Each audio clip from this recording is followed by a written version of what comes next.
Okay, let's go. Santagin teen Umar Nurmagomedov.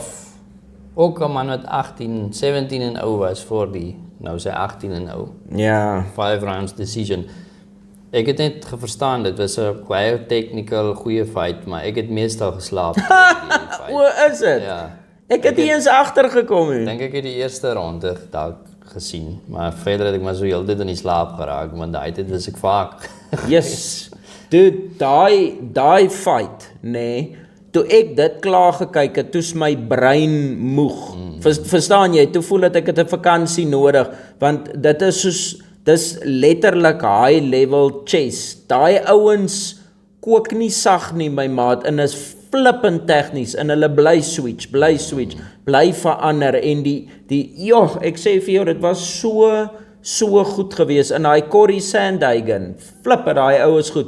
As Umar hom grond toe vat, hy rol rond en hy scramble en hy gaan te kere, dan is hy weer op sy voete. Daai Umar kon met hom niks op die grond reg gekry het. Ek dink hy het letterlik in die einde van die 5de ronde was Umar op hom gewees, seker vir, ek weet nie hoe lankie, net vir 'n halwe minuut of iets soos dit, en hy het ook nie crazy damage regtig gedoen nie, maar hy Corey is gevaarlik, hy keer die takedowns, en as hy getakedown word, dis woepswaps, dan is hy weer op sy voete, dan strike hulle weer, en hy is ook mos baie kreatief en technical met sy houe, en hy het goeie defense en alles, maar Umar het gewen, hy het pretty much, volgens my het Sandhagen definitief 1 ronde gewen, possibly 'n ander een, daar was so baie, al die rondes was close, ek sal nie lieg nie, almal was flipping close, maar jy kon hom gesien het, okay, dit lean 'n bietjie meer na Umar toe,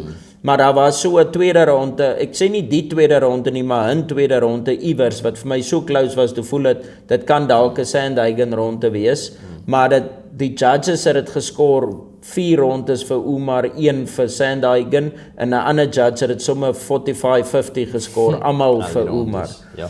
En al wat ek net kan sê is, Umar het al die statistics gewen, die punches thrown, die punches landed, takedown attempts, successful takedowns, hy het alles gewen in die numbers, so dit maak, dis nie altyd 'n clear indication nie, maar dit is 'n goeie indication, en die ander ding was, volgens my, hulle was so evenly matched, hulle was so verskriklik evenly matched, vir my was die verskil net gewees, Umar is net meer atleties, meer physical, Corey is 'n bietjie styf, hy lyk baie styf en tens, Umar is los, hy's vinnig, ek dink hy het 'n bietjie meer power, jy kan sien sy houe het meer spoed, hy gee sulke wye karate skoppe, daai tipe goeders, so ek dink op wat hulle minds betref, as hulle in dieselfde body was dit 'n draw solid, 50-50,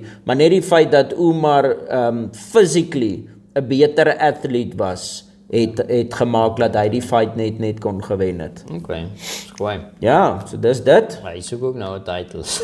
Ja, wat ek dink hy kan dalk seker nog so 1 fight, dalk 2, en dan kan hy gaan vir die title. Ja, hy was nou, ek dink hy is 10de gerank, en Corey was 3de, dink ek. So, ja, so hy moet nou naby aan, hy moet seker nou 5 wees, of in die top 5. Hy soek ons vir Marab of vir Sean Inverness te wees. Ja, dit sal interesting matchups wees, al twee.